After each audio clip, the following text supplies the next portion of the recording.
যাও গোপাল গিন্নি, বেশি দেরি করলে কিন্তু জলই পাবে না। তাই বুঝি? তবে যাই। উফ, কি দিনকাল পড়লো বলো তো, রাজ্যে এক ফোঁটা জল নেই। ঠিকই বলেছ, এক কলসি জল আনতে 4 ক্রোশ পথ পায়ে হেঁটে যেতে হচ্ছে। বাবা, এমন জলের আকাল পড়বে স্বপ্নেও ভাবিনি।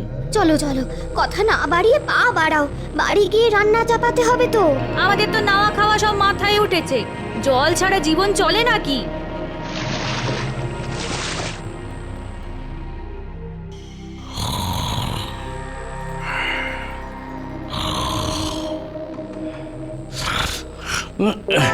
বাবা, ওরে বাবা রে, জল তেষ্টায় গলাটা একেবারে শুকিয়ে কাঠ হয়ে গেল। তেষ্টার চোটে এত সুন্দর ঘুমটাও চটকে একেবারে চচ্চড়ি হয়ে গেল। দূর।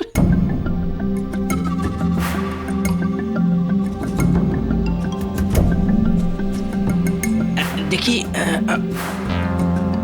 ও বাবা, দূর দূর দূর, ঘরে এক ফোঁটা জলও নেই। এভাবে কি আর বেঁচে থাকা যায়? থাকবে কি করে শুনি?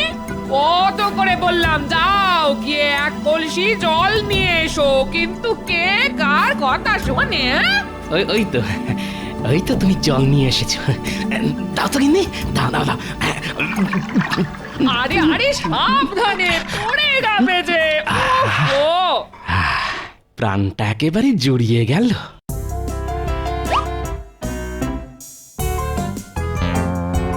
দিলে তো সব জল শেষ করে, এবার বাকি দিনটা চলবে কেমন করে শুনি?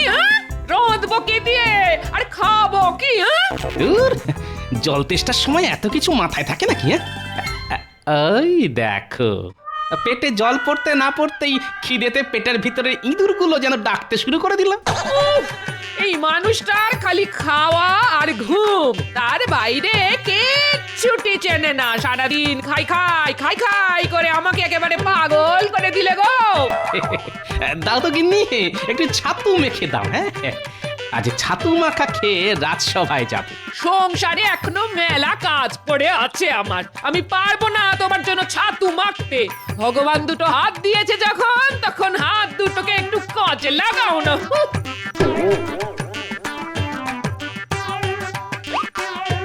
যা, এই রে, আজ দেখছি গিন্নির মাথায় গরম উনুন জ্বলছে। বাবা, গিন্নিকে আর চটিয়ে কাজ নেই।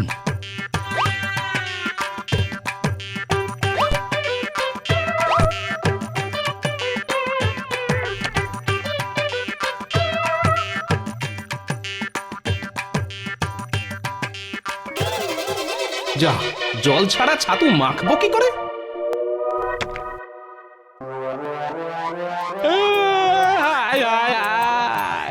এ কি হলো গো?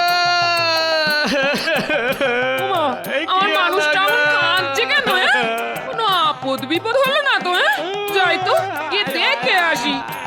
ও মা গো, বাবা গো, কোথায় গেলে গো? এই বলি বলি আমার বাচ্চাদের মতো হাত পা ছুড়ে কাঁদছো কেন? শুধু হাত পা নয় গিন্নি, আজ আমি ভগবানের দেওয়া বুদ্ধিটাও কাজে লাগাচ্ছি। এ নয়, হ্যাঁ, ঘরে এক ফোঁটা জল নেই, তাই তো অমন হাত পা ছুঁড়ে কাচ্ছি। চোখ থেকে জল বেরোলে সেই জল দিয়ে ছাতু মেখে খাবো।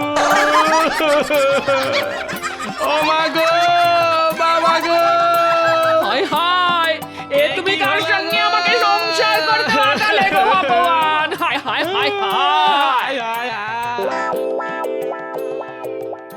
মহারাজ, আজ কিন্তু আমি বেশি কথা বলবো না, একদম চুপটি করে বসে থাকবো, আগে থেকেই বলে দিলাম। হ্যাঁ।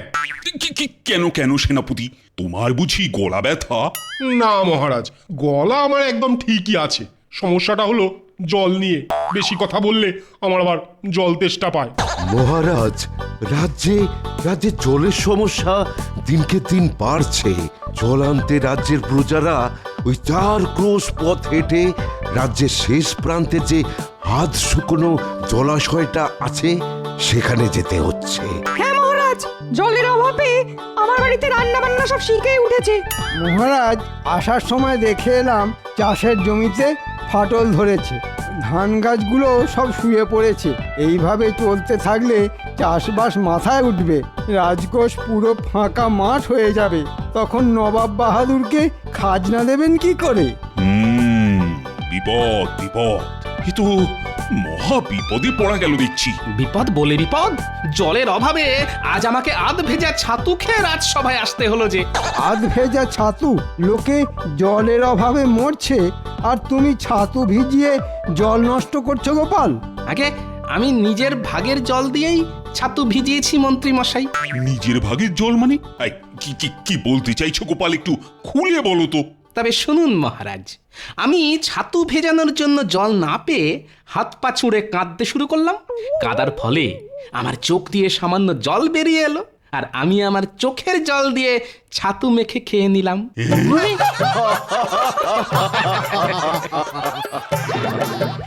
সত্যি গোপাল, তোমার মাথায় কত বুদ্ধি। বাধ্য হয়ে নাক চেপেছি, শ্বাস করেছি বন্ধ। গোপালের মাথায় আছে বুদ্ধি আর গায়েতে দুর্গন্ধ। ঠিকই তো গোপাল, বাবা তোমার গা থেকে না একটা বিশ্রী গন্ধ বেরোচ্ছে। সত্যি করে বলো তো গোপাল, কতদিন স্নান করো না? সে আর দুঃখের কথা আর কি বলবো, ঘরে স্নানের জল নেই। স্নান করতে গেলে বাড়ি থেকে 4 ক্রোশ পথ পায়ে হেঁটে জলাশয়ে যেতে হচ্ছে। স্নান সেরে ওই 4 ক্রোশ পথ হেঁটে বাড়ি ফিরতে ফিরতে আবার সারা শরীর ঘামে ভিজে যাচ্ছে।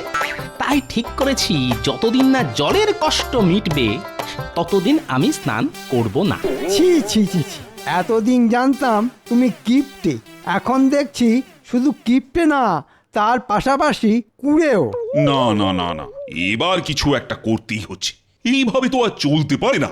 আমার প্রজারা জলের অভাবে কষ্ট পাচ্ছে, এটা আমি কিছুতেই মুখ বুঝে সহ্য করব না। কিন্তু কি করবেন মহারাজ, জল তো আর মোহরের বদলে কেনা যায় না, জল তো ভগবানের দান।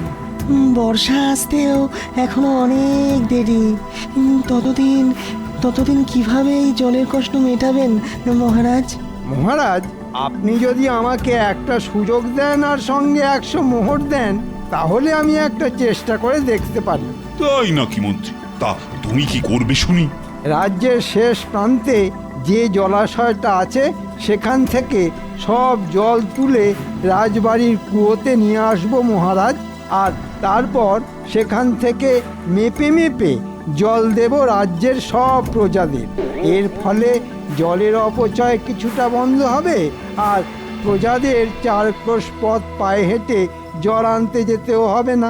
বাহ বাহ বাহ বাহ, ভালো ভালো বুদ্ধি দিয়েছো তো তুমি মন্ত্রী। এই নাও। কিন্তু 4 ক্রোশ দূর থেকে রাজবাড়িতে জল আনবে কেমন করে শুনি? ওটাই তো আমার বুদ্ধি মহারাজ, এবার শুধু দেখুন আমি কি করি। দেখবেন মন্ত্রী মশাই, 4 ক্রোশ দূর থেকে জল আনতে গিয়ে যেন নিজেই শুকিয়ে শুটকি মাছ হয়ে যাবেন না। এমনিতেই আপনার শরীরের যা হাল। ভালো হচ্ছে না কিন্তু গোপাল, এই বলে দিলাম।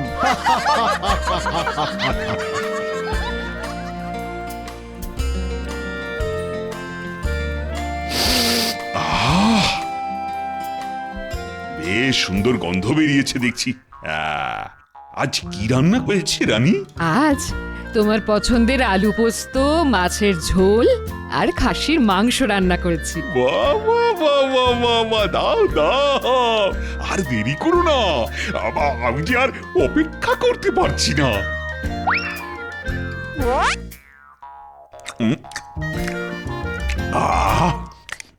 অমৃত অমৃত। আস্তে আস্তে খাও, না হলে গলায় বিঁধে বিষম খাবে যে। জল জল জল। কতবার বলেছি খাওয়ার সময় বেশি কথা বলবে না, কিন্তু কে কার কথা শোনে? এই কে আছো? মহারাজের জন্য জল নিয়ে এসো তাড়াতাড়ি। জো হুকুম রানীমা। দাও দাও তাড়াতাড়ি বাবা।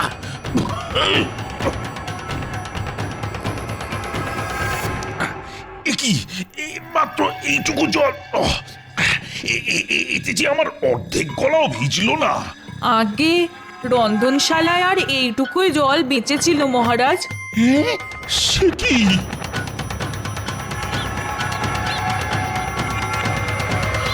আমাদের ডেকেছেন মন্ত্রীমশাই? হ্যাঁ, একটা কাজ আছে। হে হে, আপনার হাতে ওটা ওটা কি মন্ত্রী মশাই? খালি এদিক ওদিক নজর, এতে মোহর আছে, মহারাজ দিয়েছেন। বাহ বাহ বাহ বাহ, এবার কি করতে হবে বলে ফেলুন দেখি। সকাল থেকে হাতের তালুটা কেমন কুটকুট কুটকুট করছে। মনে হচ্ছে আজ কিছু মোহর টেকে ঢুকবে। বাজে কথা বাদ, কাজের কথা মন দিয়ে শোন। রাজ্যের শেষ প্রান্তে যে জলাশয়টা আছে সেখান থেকে রাজবাড়ি পর্যন্ত একটা সরু নালা কাটতে হবে, যাতে জলাশয় থেকে সব জল এসে রাজবাড়ির কুয়োয় জমা হয়। বুঝেছি মন্ত্রীমশাই, তাহলে আজ থেকেই কাজ শুরু করে দিই। হ্যাঁ হ্যাঁ, তাই কর। এই নে ধর তোদের পারিশ্রমিক।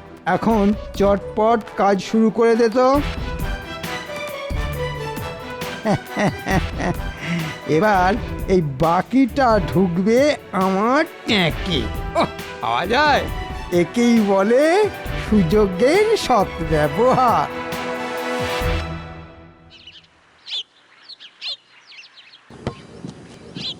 দেখুন মহারাজ, এইভাবে নালা কেটে যদি জলাশয়ের সঙ্গে যোগ করে দেওয়া যায় তাহলেই কাজ শেষ। জল নিজে থেকে এসে পড়বে রাজবাড়ির কুয়োয়। বাহ মন্ত্রী বাহ, তোমাকে যতটা বোকা ভাবতাম তুমি দেখছি ততটা বোকা নও। মহারাজ, আপনি আমার প্রশংসা করছেন না নিন্দা করছেন, মানে কিছুই বুঝতে পারছি না।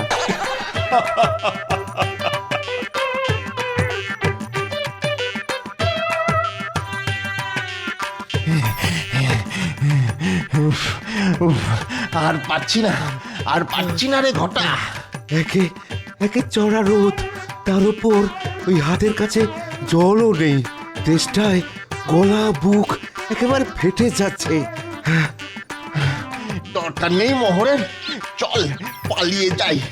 আপনি বাঁচলে বাপের নাম। ঠিক ঠিক বলেছিস বটা, ঠিক বলেছিস।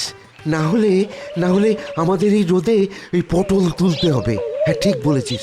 কিরে, চুপ করে দাঁড়িয়ে পড়লি কেন? আমাদের ছেড়ে দিন মন্ত্রীমশাই, আমাদের দ্বারা এই কাজ হবে না। বললেই হলো ছেড়ে দিন। গুনে গুনে মোহর নেওয়ার ডালা মনে ছিল না? এই ধরুন আপনার মোহর। এই কটা মোহরের জন্য আমরা পটল তুলতে চাই না। আর কিছুক্ষণ এখানে দাঁড়ালে আমরা শুকিয়ে একেবারে শুটকি মাছ হয়ে যাব। চল চল বটা, চল আমরা বাড়ি যাই। এই রোদে আর দাঁড়াবো না। চল চল। কি মন্ত্রী, আমি যে তোমাকে 100 মোহর দিলাম, তা ওরা তোমায় মাত্র 10 মোহর ফেরত দিল কেন? তাহলে বাকি মোহর কোথায় গেল? মানে বাকি মোহরগুলো আমার কাছেই আছে মহারাজ। সময় মতন ওদের ঠিক দিয়ে দিতাম। তোমাকে চিনতে আমার আর বাকি নেই। কোনো কাজ হবে না তোমার দ্বারা, মরকট কোথাকার। বাকি মোহরগুলো আজকের মধ্যে ফিরিয়ে না দিলে না তোমার গর্দান নেব, এই আমি বলে দিলাম।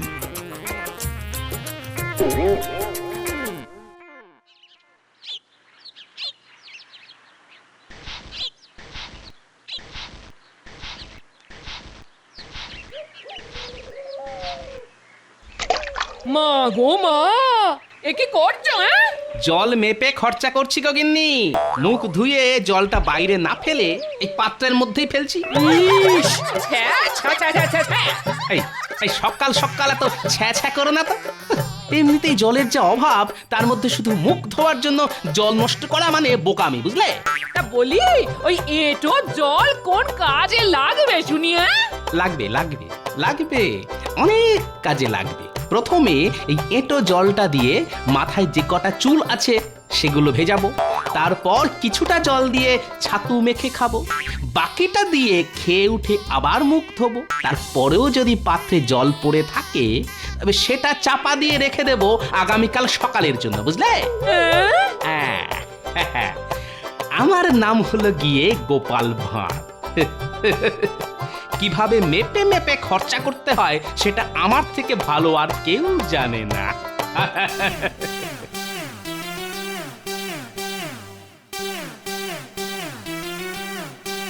কি ব্যাপার মহারাজ, আপনাকে দেখে বড় চিন্তিত মনে হচ্ছে। রাজ্যে এমন একটা মন্ত্রী থাকতে চিন্তা না করে উপায় আছে? সে কি মন্ত্রীমশাই, এইবারও আপনি? হ্যাঁ হ্যাঁ, প্রত্যেকবারের মতো এইবারও আহাম্মক মন্ত্রীটা না গাধার মতন বুদ্ধির পরিচয় দিয়েছে। তাই বলি, আমাদের মন্ত্রীমশাই আজ কেন ভেজা বিড়ালের মতন এক কোণে চুপটি করে দাঁড়িয়ে আছেন? ভেজা নয় গোপাল, শুকনো বেড়াল বলো। জলের যা আকাল। এবার তাহলে কি হবে? দূর এক একটা আকাট অকম্মার দেখি সব আমার রাজসভায় কারো দ্বারা যদি কোনো একটা কাজ হয়েছে। কি গোপাল, এবার তুমিই একটা উপায় খুঁজে বার করো। হ্যাঁ গোপাল, একমাত্র তুমিই পারবে এই জলের কষ্টের হাত থেকে আমাদের বাঁচাতে। গোপাল আর কি বা করবে? গোপাল তো আর জল তৈরি করতে পারবে না। কি গোপাল, কিছু বলো। আগে মাথায় বুদ্ধি থাকলে আকাশের চাঁদও পেড়ে আনা যায় মন্ত্রীমশাই। সেখানে জলের কষ্ট দূর করা তো সামান্য ব্যাপার। তোমার খালি মুখেই বড় বড় ভাষণ, কাজের বেলা ফক্কা। না, অনেক অপমান সহ্য করেছি, আর নয়। মহারাজ, আমি কথা দিলাম 3 দিনের মধ্যে রাজ্যের এই জলের কষ্ট আমি মিটিয়েই ছাড়বো। না হলে আপনি আমার নামে গাধা পুষবেন। বাহ, এ তো দেখছি একেবারে আত্মবিশ্বাস গুলে খেয়েছে। কিন্তু রাজ্যে তো জলই নেই, তাহলে কিভাবে গুললো? এবার কিছু একটা করতেই হবে, কিন্তু কি করি, কিভাবে যে এই জলের কষ্ট মেটানো যায়? না, মহারাজকে বলে এসেছি 3 দিনের মধ্যে জলের কষ্ট মিটিয়ে দেব। কথা রাখতে না পারলে আমাদের শুটকো মন্ত্রীটা সাপের 5 পা দেখবে, আর সেটা আমি কিছুতেই হতে দেব না। উফ বাবা, রোদের কি তেজ! যাই, এই বড় গাছটার নিচে গিয়ে একটু জিরিয়ে নিই।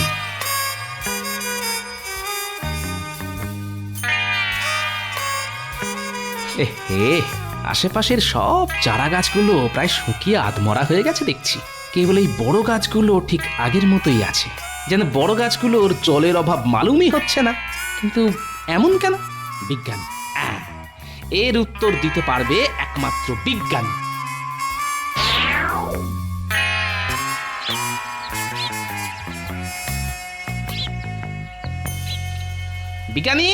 বিজ্ঞানী, শুনতে পাচ্ছ? হ্যাঁ গোপাল যে, বলো, ডাকছো কেন? এই যে বিজ্ঞানী, তোমার কাছে একটা বিষয় জানতে এলাম। কি জানতে চাও বলো গোপাল। আচ্ছা, জলের অভাবে রাজ্যের সব চারা গাছগুলো প্রায় মরতে বসেছে, কিন্তু বড় গাছগুলো ঠিক আগের মতোই আছে। এমন কেন হলো বিজ্ঞানী? কারণ বড় গাছের শেকড় মাটির অনেক গভীর পর্যন্ত গেছে, তাই বড় গাছগুলো মাটির নিচ থেকে জল টেনে জীবন ধারণ করছে গোপাল। কিন্তু চারা গাছগুলোর শেকড় মাটির গভীরে যেতে পারেনি, তাই জলের অভাবে সব চারা গাছগুলো মরতে বসেছে গোপাল। তাই নাকি? গাছ মাটির নিচে থেকে জল নিয়ে বেঁচে থাকে? হ্যাঁ গোপাল, আর এই দিক থেকে সবচেয়ে এগিয়ে ইউক্যালিপটাস বা নীলগিরি গাছ। যেখানে জলস্তর সবচেয়ে উপরে, সেখানে এই গাছ জন্মাতে দেখা যায়। আমাদের রাজ্যে এই গাছ আছে বিজ্ঞানী? থাকবে না কেন, নিশ্চয়ই আছে গোপাল। কিন্তু কেন বলো তো? সাবাস, পেয়েছি, একটা উপায় খুঁজে পেয়েছি।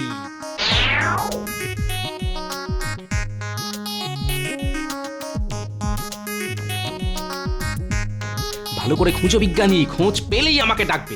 আচ্ছা গোপাল, পেয়েছি গোপাল, এটাই হলো ইউক্যালিপটাস গাছ।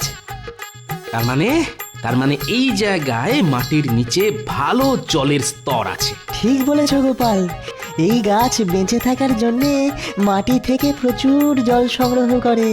বিজ্ঞানী, তুমি এখানে দাঁড়াও, আমি এক্ষুনি যাবো আর আসবো। আমরা কোথায় যাচ্ছি গো গোপাল দাদু? আরে চল না, গেলেই দেখতে পাবি। নে নে এবার তোরা মাটি খোঁড়া শুরু কর।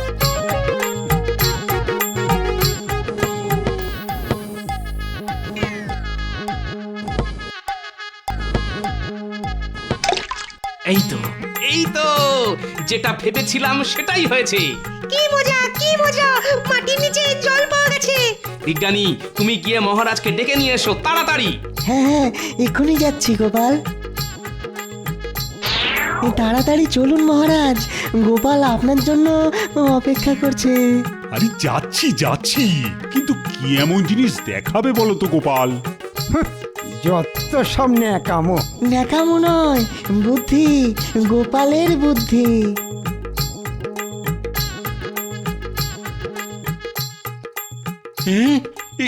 এখানে এত জল এলো কিভাবে? দেখুন মহারাজ, আমি কথা রেখেছি। তবে আমি একা নয় মহারাজ, আজ বিজ্ঞানী না থাকলে আমার মাথায় এই বুদ্ধিটাই আসতো না। বিজ্ঞানী আবার কি করলো? বিজ্ঞানী তো আমাকে ইউক্যালিপটাস গাছ সম্পর্কে বললো, আর শুনেই আমার মাথায় এই বুদ্ধিটা খেলে গেল। তা ঠিক, ইউক্যালিপটাস গাছ যেখানে জন্মায় সেখানকার মাটির নিচে জলস্তর থাকা অবশ্যম্ভাবী, এটা আমি জানতাম। কিন্তু গোপালের মাথায় যে এমন একটা বুদ্ধি আসবে সেটা তো আমি জানতাম না। এই জন্যই তো ও বুদ্ধির রাজা গোপাল ভাঁড়। এবার রাজ্যে যত ইউক্যালিপটাস গাছ আছে তাদের গোড়ায় ইদারা খোঁড়ার ব্যবস্থা করুন মহারাজ, তাহলেই জলের কষ্ট রাতারাতি গায়েব হয়ে যাবে। আমি এক্ষুনি প্রহরী পাঠাচ্ছি। আজ রাতের মধ্যেই প্রত্যেকটা গাছের পাশে একটা করে ইঁদারা খুঁড়ে দেওয়ার ব্যবস্থা করছি আমি। আর আমার এই নাতি নাতনিগুলোকেও একটু দেখবেন মহারাজ, বেচারারা অনেক কষ্টে এই গরমের মধ্যে কোদাল শাবল চালিয়ে গর্ত খুঁড়েছে মহারাজ। শুধু নাতি নাতনি নয়, নাতি নাতনিদের সঙ্গে ওদের দাদুকেও আমি পুরস্কার দেব। আহ, কথাটা শুনে প্রাণটা জুড়িয়ে গেল মহারাজ। ঠিক যেমন জল তেষ্টার পর গলায় জল পড়লে প্রাণটা জুড়িয়ে যায়।